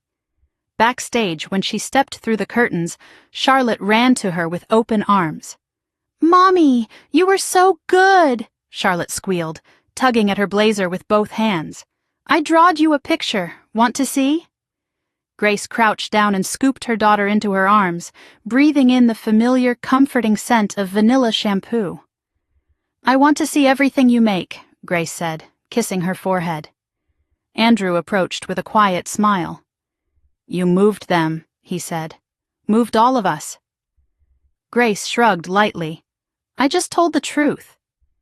"The truth," he replied, "is exactly what people needed." As the crowd began filtering out of the auditorium, a young woman with trembling hands approached hesitantly. "Ms. Holt," she whispered, "your story gave me courage. I left my abusive fiancé last month because of something you said in an interview. I just wanted to say thank you." Grace held her gaze gently.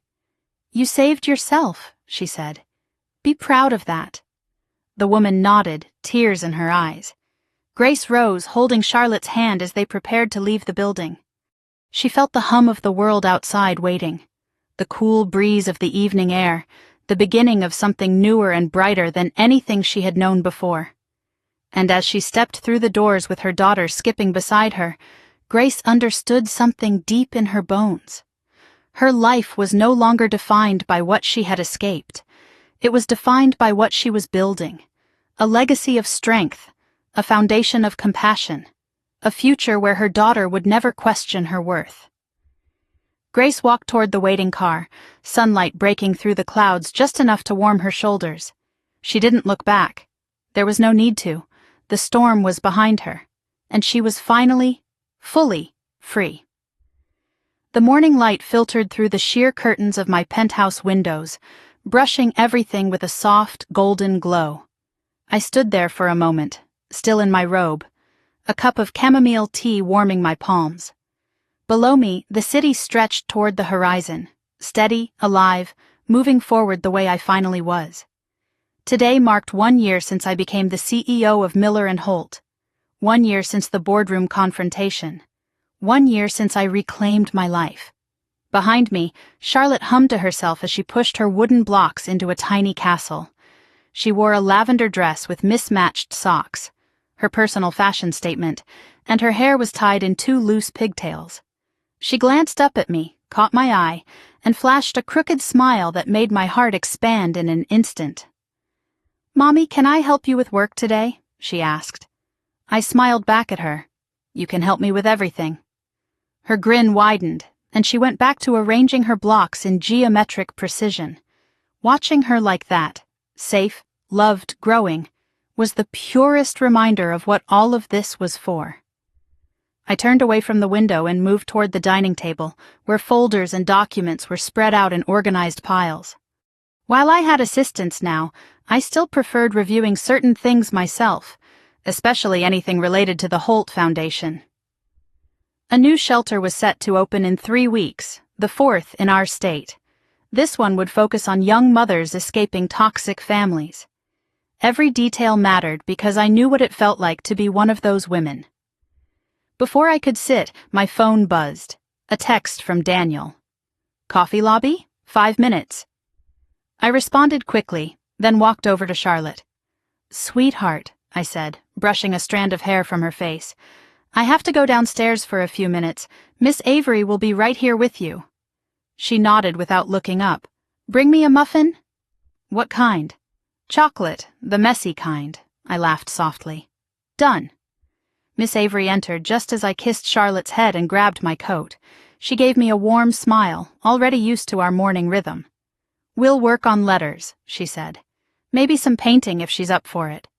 "Good luck," I teased. "She'll try to convince you to paint the moon again." "That's fine. I like the moon." I left the penthouse and stepped into the private elevator. On the ride down, I caught my reflection in the steel. The woman staring back at me was calm, self-possessed, put together. Not cold, not hardened, just strong, and strong in a way that came from surviving, rebuilding, choosing softness again without losing steel. When the elevator opened, Daniel was already waiting in the lobby, leaning casually against the marble column with 2 coffees in hand.